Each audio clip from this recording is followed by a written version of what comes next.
විශේෂයෙන් අද දිනේ අපි යොදාගත්තේ ගිරිඋල්ල නගරයේ විශේෂයෙන් පහුගිය ආපදා තත්ත්ව හේතුවෙන් ගම්වතුර තත්ත්ව හේතුවෙන් විශාල වශයෙන් පීඩාවටපත් වුණා. වගේම නගරය යට වුණා ජලයෙන්.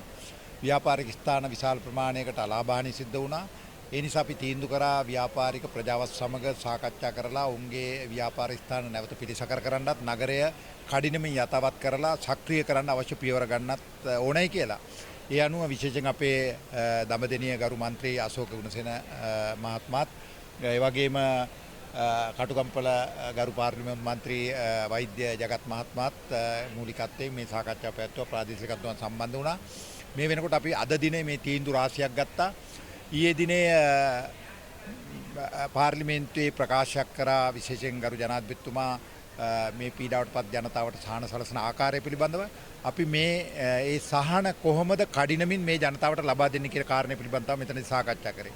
එකක් තමයි මේ ඒ සහන පුළුවන් තරම් ඉක්මනින් ඒ වෙළඳ ප්‍රජාවට වගේම අවතැන් වූ ජනතාවට ලබා දෙන එක. දෙවෙනි කාරණේ තමයි නැවත එවැනි අනාරක්ෂිත තත්ත්වයන් නැත්නම් ආපදා තත්ත්වයන්ට මුහුණ දෙන්නේ කොහොමද කියන කාරණය. ගිරිඋල්ල සම්බන්ධයෙන් ගත්තාම මාවේ මේ ජල ගැලීමේ ප්‍රශ්නයට දීර්ඝකාලීන විසඳුමක් සොයන්න අවශ්‍යයි.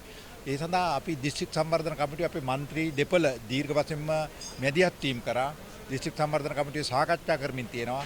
හෙට දිනේ ගරු ජනාධිපතිතුමන් කුරුණෑගල දිස්ත්‍රික් සංවර්ධන කමිටුවට සහභාගී වෙනවා. හෙට දිනේත් අපි මේ කාරණේ අවධාරණය කරනවා. ගිරිඋල්ල නගරේ නිතර යටවීම වළක්වලා ස්ථිරසාර වැඩපිළිවෙලක් යෙදීම සම්බන්ධයෙන් අද මේ ස්ථානයේ අපි සාකච්ඡා කරා. ඒ පිළිබඳව අපි ඉදිරියේදී මැදිහත් වෙනවා. ඒ වගේම ආපදාවට පත් වෙලා තියෙන සිළු ජනයාට සහන සලසන්න අවශ්‍යයි. ඔබ දන්නවා ඊයේ පාර්ලිමේන්තුවේ සමහර පිරිස අපි රුපියල් කෝටියක මුදලක් දෙන්න තීන්දුව කරලා තිනවා. සමහර පිරිස් කියන්නේ අනවසරින් පදිංචි වෙලා ඉන්න අය, අනාරක්ෂිත ලෙස පදිංචි වෙලා ඉන්න අය. ඔවුන් ඒ ස්ථානවල ඉවත් කරන්න ඕන. සුරක්ෂිතතාවයේ සියලු දෙනාට තහවුරු කරන්න ඕන. උන්ගේ දරුවන්ගේ අනාගත සුරක්ෂිතතාවය තහවුරු කිරීම අරමුණු කරගනිමින් අනාරක්ෂිත ස්ථානවල සියලු දෙනා ඉවත් කරනවා. ඉවත් කරලා උන්ට ඉඩමක් ගන්න අපිට රජයෙන් ඉඩමක් දෙන්න බැන්න ඉඩමක් ගන්න ලක්ෂ 50කුත් නිවස සඳහා ලක්ෂ 50කුත් ලබා දෙනවා. ඒ අනුව රුපියල් කෝටියක මුදලක් ලබා දීම ප්‍රධාන කාරණයක්. ඒ වගේම දරුවන්ගේ දුවදරුවන්ගේ අධ්‍යාපන බිඳ වැටෙන්න ඉඩ දෙන්න බෑ.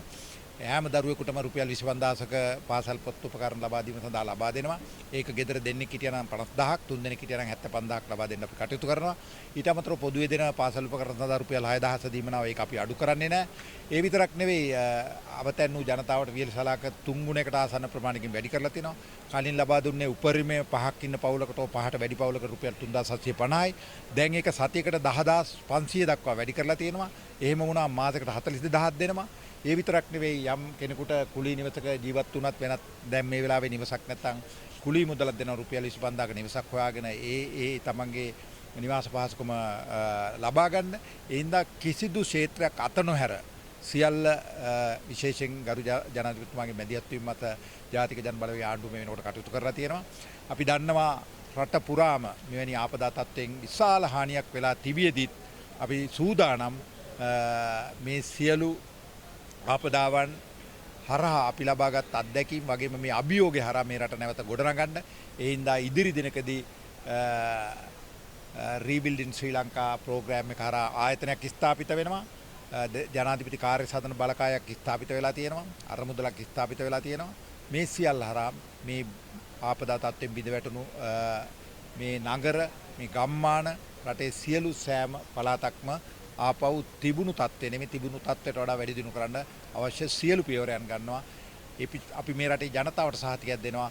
ඔබ සියලු දෙනා රැක බලා ගැනීම අපේ ආණ්ඩුවේ වගකීම් බව, රජයේ වගකීම් බව.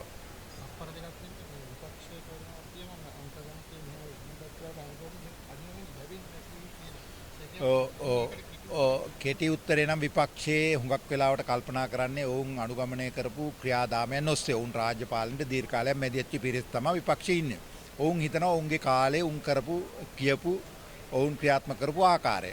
හැබැයි අපි ඒවා වෙනස් කරලා අලුත් ක්‍රමවේදයන් පාවිච්චි කරලා රාජ්‍ය සේවය සක්‍රිය කරලා තියෙනවා. ඔබ දකින්නවා දැනටත් රාජ්‍ය සේවයේ හැම දෙනාම මේ වෙනකොට සක්‍රිය වෙලා තියෙනවා. ගම් පිටින් ඇවිල්ලා ඒවට මැදිහත් වෙලා තියෙනවා ස්වේච්ඡා පදනමින්.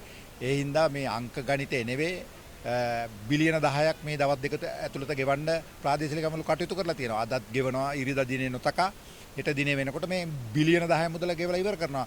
පවුල් 5 ලක්ෂ අධික ප්‍රමාණයකට මේ රුපියල් 25000 ලැබෙනවා. ඒක අවසන් කරන දවස් 3ක් ඇතුළත. ඒ වගේම ඊළඟට දෙන්න දින දීමනාවත් ඒ ආකාරයෙන් කරනවා. මොකද මුදල් තියෙනවා නම් අපිට මේ රාජ්‍ය සේවයට සක්‍රියව දායක වෙලා ඒකට මැදිහත් වෙලා ඒවා මෙහෙයවලා ඒ ගෙවීම් කරන්න කිසිදු බාධාවක් නැහැ. සියලු දෙනාටම වියලසලාක දෙන්න මේ වෙනකොට සම්පකාර සමිතිය ආරා කටයුතු කරලා තියෙනවා. ඒවා විධිමත්ව සිද්ධ වෙනවා. ඒ හින්දා කිසිම ප්‍රමාදයකින් තොරව මේ වැඩ කටයුතු සිද්ධ වෙනවා. ඒ හින්දා විපක්ෂයේ නගන චෝදනා ඒවා ඉතින් ද්වේෂ සහගතව බොරු අවලාද තමයි ගොඩක් තියෙන්නේ. ඒක ආරම්භයේ ඉඳලම සිද්ධ වෙනවා. ඒක මං හිතන්නේ ආපදාවක් කෙනකොට ආපදාව හරහා ආණ්ඩු පෙරලන්න පුළුවන්ද? තවත් මොනවා හරි ප්‍රශ්න කෙනකොට ඒ හරහා ආණ්ඩු පෙරලන්න පුළුවන්ද කියන වගේ කාරණා ගැන තමයි ඔවුන් හිතන්නේ. හැබැයි ඔවුන් දන්නවා ඔවුන් මේ රට පාලනය කරලා තියෙනවා. මේ වගේ ආපදා තත්ත්වයකදී ඔවුන් අනුගමනය කරපු ක්‍රියාදාමයක් නෙවෙයි. අපිට ඊට එහා ගිය කාරණා රාශියක් අනුගමනය කරලා තිනවා. ඒ හින්දා තමයි ව්‍යසන කළමනාකරන පනත යටතේ හදිසි තත්ත්ව ප්‍රකාශ නොකර මහ ජන ආරක්ෂක පනත යටතේ හදිසි තත්ත්ව ප්‍රකාශ කරලා මේව වහාම කඩිනම් කරන්න තීන්දුව කරලා තියෙන්නේ. ඕනෑම ගොඩනැගිල්ලක් පවරා ගන්න ඕනෑම ඉඩමක් පවරා ගන්න ඉඩ කඩ තියෙනවා මහ ජන ආරක්ෂක පනත යටතේ හදිසි නීතිය පත් කරලා තියෙනවා. ඉතින් ඒකට බලය ලැබිලා තියෙනවා. ඉතින් මේවා සක්‍රිය කරන්න අවශ්‍ය නීති පාවිච්චි කරනවා. ඒ අර ප්‍රජාතන්ත්‍රවාදයට බාධා වෙන කිසිදු ක්‍රියාමාර්ගයක් හදිසි නීතිය යටතේ අපි ගන්න බලාපොරොත්තු වෙන්නේ නැහැ. ඒක ඊයේ දිනේ ගරු ජනාධිපතිතුමා නැවත නැවතත් අවධාරණය කර හිටියා. ඉතින් විපක්ෂයේ කරන ප්‍රකාශ ඊතරම් ගණන් ගත යුතු නැහැ කියලා තමයි අවසාන වශයෙන් කියන්න තියෙන්නේ.